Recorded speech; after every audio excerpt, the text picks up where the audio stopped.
పవన్ కళ్యాణ్ తొలిసారి ఎమ్మెల్యేగా డిప్యూటీ సీఎంగా మారిన తర్వాత ఆయన కథానాయకుడిగా నటించిన హరిహర వీరమల్లు చిత్రమే తొలి రిలీజ్గా ప్రేక్షకుల ముందుకైతే రాబోతుంది. ఇక పవర్ స్టార్ పవన్ కళ్యాణ్ తొలిసారి పిఠాపురం నియోజకవర్గం నుంచి ఎమ్మెల్యేగా గెలిచిన సంగతి అయితే తెలిసిందే. కూటమిగా చంద్రబాబు నాయుడుతో కలిసి బరిలోకి దిగడంతో పవన్ ఎమ్మెల్యే అయ్యారు.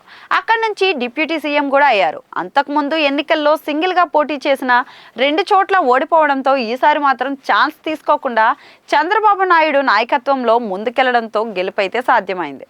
అయితే పవన్ తొలిసారి ఎమ్మెల్యేగా డిప్యూటీ సీఎంగా మారిన తర్వాత ఆయన కథానాయకుడిగా నటించిన హరిహర వీరమల్లు చిత్రమే తొలి రిలీజ్గా ప్రేక్షకుల ముందుకైతే వస్తుంది. 5 ఏళ్ల క్రితం మొదలైన ప్రాజెక్టు పవన్ బిజీ షెడ్యూల్ కారణంగా వాయిదా పడుతూనే వస్తుంది. చివరగా ఈ నెల 24న రిలీజ్ చేస్తున్నట్లు ప్రకటించారు. అలాగే ఈ చిత్రం పవన్ తొలి పాన్ ఇండియా రిలీజ్ కూడా. మరి ఇంతవరకు ఆయన పాన్ ఇండియా ప్రయత్నాలు చేయలేదు, కానీ ఆయన క్రేజ్ మాత్రం పాన్ ఇండియాలో ఉంది. బీజేపీ సన్నిహితుడిగా, సనాతన ధర్మం పరిరక్షకుడిగా ఆయనకు పాన్ ఇండియాలో మంచి క్రేజ్ అయితే వచ్చింది. మరి ఆ క్రేజ్ సినిమాకు పనికొస్తుందని అంతా భావిస్తున్నారు. భారీ అంచనాల మధ్య వీరమల్లు రిలీజ్ అవుతుంది.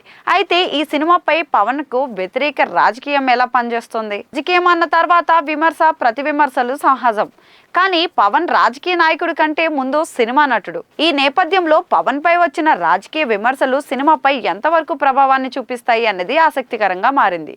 సినిమా నటుడిగా పవన్ కళ్యాణ్ ని కోట్లాది మంది అభిమానిస్తారు. కానీ రాజకీయంగా అంత అభిమానం అన్నది 2 కోణాల్లో ఉంటుంది.